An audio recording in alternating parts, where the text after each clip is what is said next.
Bonjour Ségolène Royal, Bonjour. soyez la bienvenue. Le projet de Notre-Dame-des-Landes peut être lancé et il doit l'être en octobre, pas au-delà, c'est ce que déclare ce matin Manuel Valls.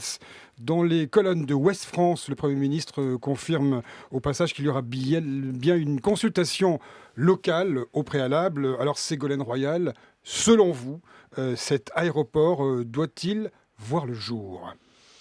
Alors, de quoi s'agit-il par rapport à ce que vous venez de dire? Pourquoi cette échéance? Parce qu'il faut savoir qu'une déclaration d'utilité publique dure 10 ans et que cette déclaration d'utilité publique viendrait à échéance. Donc, comme l'a dit le Premier ministre, en effet, il faut maintenant clarifier rapidement la situation et c'est l'objectif de cette consultation qu'avait d'ailleurs annoncé le Président de la République pour sortir de cette situation de conflit qui n'a que trop duré. Alors vous avez toujours fait entendre un peu votre différence sur ce sujet. Est-ce que cet aéroport, je répète ma question, doit voir le jour? Est-ce qu'il est utile?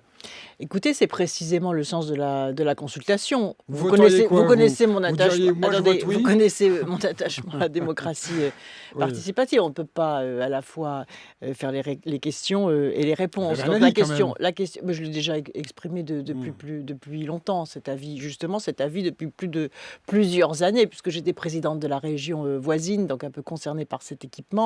Et depuis 3 ans, je plaide en effet pour une consultation locale, justement pour que chacun puisse prendre connaissance à la fois des enjeux, pour qu'on puisse aussi apaiser la situation. Ce n'est une solution pour personne Ouais. que cette situation de blocage.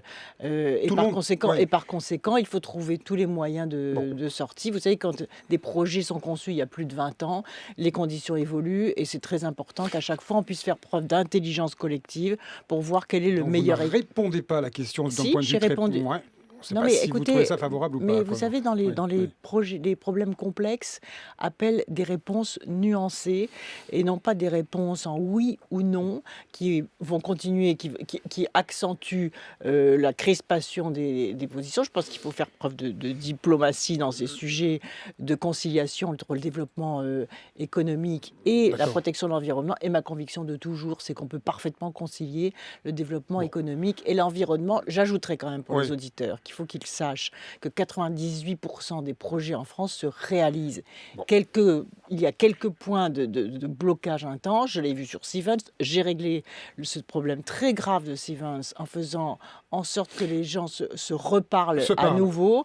Oui. Et je crois que là, c'est le même problème. Il faut se président- reparler à nouveau Oui. et regarder de près comment on peut sortir de cette situation de blocage. Le président Hollande, lors de son interview télévisée, a parlé de référendum local. Manuel Valls et vous-même, ce matin, parlez de consultation. Qu'est-ce qui a changé?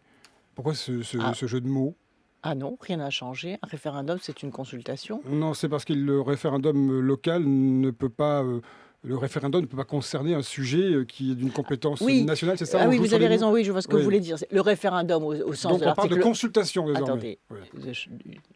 Le référendum au sens... C'est pour qu'il n'y ait pas de malentendu. Le référendum au sens de l'article 11 de la Constitution, c'est un référendum sur des grands sujets nationaux, par exemple le fonctionnement des pouvoirs publics, qui s'adresse à l'ensemble des Français, de la communauté nationale. Là, il s'agit d'un référendum au sens où les gens viennent voter, mais c'est, au sens juridique, c'est une consultation. Et c'est d'autant plus intéressant que je viens de faire adopter une ordonnance de démocratisation du dialogue environnemental pour les projets à venir, qui va légaliser cette ordonnance, les consultations locales sur des projets d'intérêt national. Alors bien évidemment, cette ordonnance, elle ne peut pas s'appliquer à Notre-Dame-des-Landes puisqu'elle n'est pas rétroactive, mais ce que je veux dire par là, c'est qu'il va maintenant devenir tout à fait légal D'accord. d'organiser des consultations nationales, des consultations locales sur des enjeux d'équipements nationaux, puisque bien évidemment, ce sont les riverains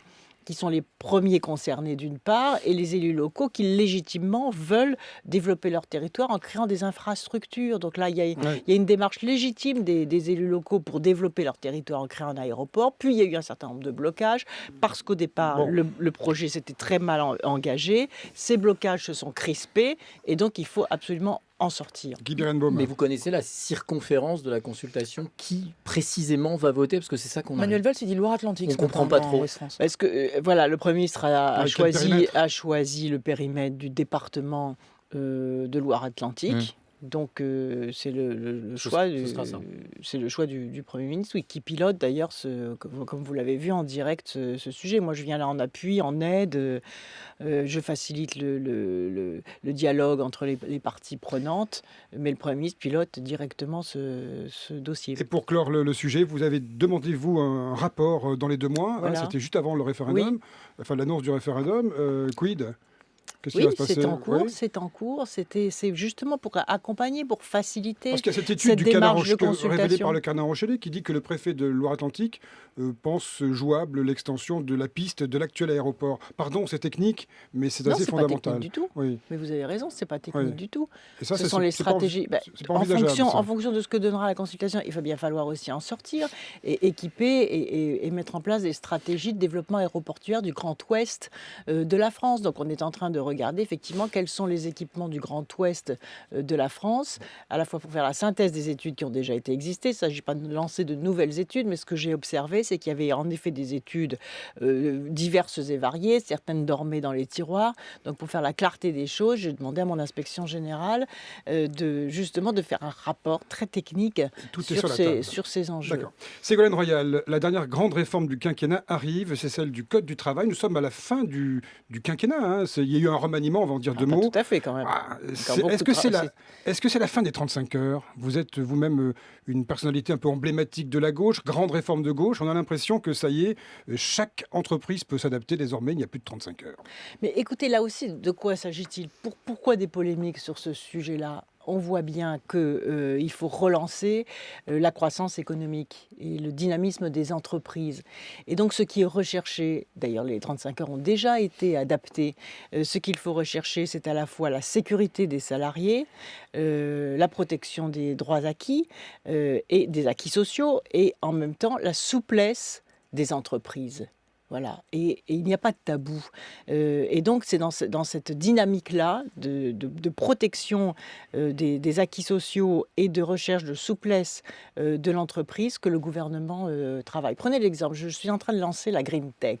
Qu'est-ce que c'est que la Green Tech ? Ce sont toutes les startups, les jeunes pousses des entreprises dans le domaine dont j'ai la charge, qui est un domaine formidable de créativité, d'innovation dans le stockage de l'énergie, les compteurs intelligents, la performance énergétique des bâtiments, le traitement des déchets, les nouvelles matières, etc. C'est formidable. Les nouveaux services sur Internet, et la transition numérique et la transition énergétique. Comment les gens vont pouvoir gérer leur consommation énergétique, etc. Eh bien, ces entreprises qui sont des jeunes pousses, elles ont besoin, par exemple, de beaucoup de souplesse. Il y a une intensité du travail à certains endroits, à certains moments du lancement d'une entreprise. D'autres, au contraire, il y a du travail plus de réflexion, etc. Il y a des nouveaux métiers qui émergent.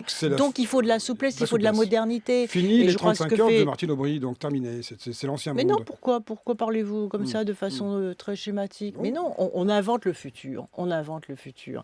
Et avec Emmanuel Macron, nous avons lancé avec Myriam El Khomri, qui est chargée de l'évolution aussi de ce droit de travail. Nous travaillons en équipe pour que, justement, on puisse inventer le futur avec des règles contemporaines qui prennent en compte la réalité de la situation économique et des mouvements économiques de la société, et en même temps avec la protection du modèle français, des acquis sociaux. Vous avez vu ce que dit la ministre du Travail dans les Échos ce matin, qu'elle n'exclut pas l'utilisation du 49.3 parce que une partie de la gauche va traîner des pieds sur cette réforme. Nous prendrons nos responsabilités, dit-elle. 49.3, c'est possible pour une telle réforme ? Je pense que si le projet est bien construit et bien co-construit également avec les parlementaires, eh bien il doit être voté. Et donc il y a tout un travail là aussi.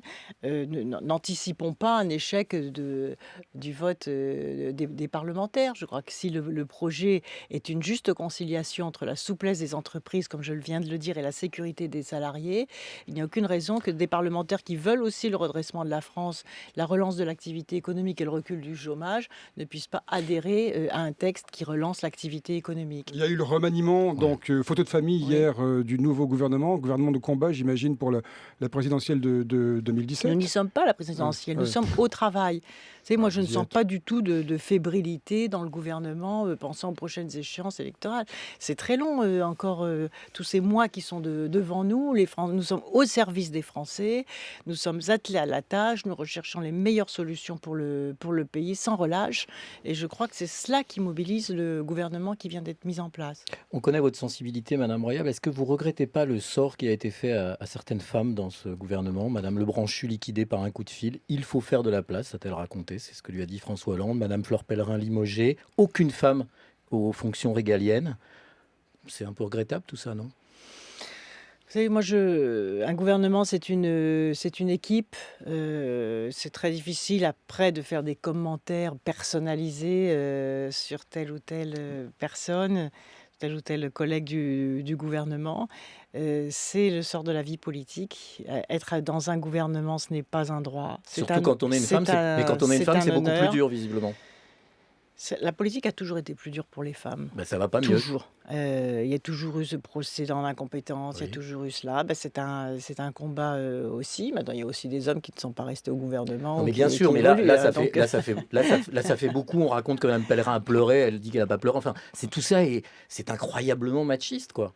Ben, ce que je crois surtout, c'est que quand on a eu la chance de servir dans un gouvernement, même si c'est très difficile effectivement d'en sortir, mais la vie politique est très difficile. Et par exemple, être battu aux élections, c'est encore bien plus difficile que de sortir d'un gouvernement. Un gouvernement, on est nommé, on sait qu'à tout moment on peut être dénommé. Être battu à des élections, dans des longs combats, parfois quand on a travaillé pendant des années et des années. Vous l'avez vécu. Je l'ai vécu, c'est extrêmement douloureux. On ne dit rien, voilà, on affronte la difficulté, on accepte la démocratie, on accepte le jeu politique. Et et de toute façon, quand on a été au plus haut niveau des responsabilités de l'État, on rebondit. Et voilà, je vais vous dire une chose, ma philosophie de la vie, c'est un échec est toujours l'ouverture d'autres possibles. Toujours. Et donc, il faut toujours se positionner positivement, dans la résilience. Pas facile, hein. Non, c'est pas facile. Voilà, reprendre son souffle, retrouver les siens, revoir ses enfants. Voilà. Et je pense que les femmes ont un ressort intérieur qui leur permet de rebondir pour peu qu'elles ne se mettent pas dans la posture justement d'infériorité où la société les met encore trop souvent. Vous avez tout à fait raison. Nous vous avons imaginé, quand je dis nous, c'est dans les médias, hein, au Quai d'Orsay, ce n'est pas contre Jean-Marc Ayrault que nous disons cela ce matin, ça aurait eu, pardon pour l'expression, de la gueule quand même, non ? Vous voyez là aussi, exactement dans la continuité de ce que je viens de dire, je suis une femme d'État, donc je sers là où on me demande de servir. C'est vrai que cette proposition m'avait été faite, c'est vrai que je l'avais acceptée. Et ensuite, il y a eu d'autres considérations qui sont celles de l'efficacité de l'équipe, d'autres enjeux que j'ai parfaitement compris. Et je suis très heureuse de continuer un travail considérable, que j'ai fait déjà un travail considérable pendant 2 ans. Et aujourd'hui, je suis à la tête de la COP21, du climat. C'est une forte continuité de mon action, de mes résultats. Et je ferai le maximum pour être à la hauteur de cette tâche magnifique qui m'incombe, c'est-à-dire de présider la conférence climat, c'est-à-dire d'aider le monde à relever le défi du réchauffement climatique. Un dernier mot rapide, on n'a pas évoqué les agriculteurs. Juste un mot, ils doivent lever leur barrage. On ne va pas rentrer dans le détail de ce qui a été annoncé. Fin du conflit pour vous? Je crois que la levée des barrages a commencé. Elle est effective déjà. Le monde rural souffre beaucoup de la baisse des prix. C'est un métier magnifique. Les agriculteurs doivent pouvoir vivre dignement de leur travail. Et les annonces qu'a faites le Premier ministre, je crois, sont de nature à leur donner une bouffée d'oxygène. Mais il y a sans doute aussi des réformes structurelles à faire, et notamment la grande distribution française qui est très concentrée et qui ne laisse pas suffisamment de valeur ajoutée aux agriculteurs par rapport à leur travail. Ségolène Royal sur France Info, merci beaucoup.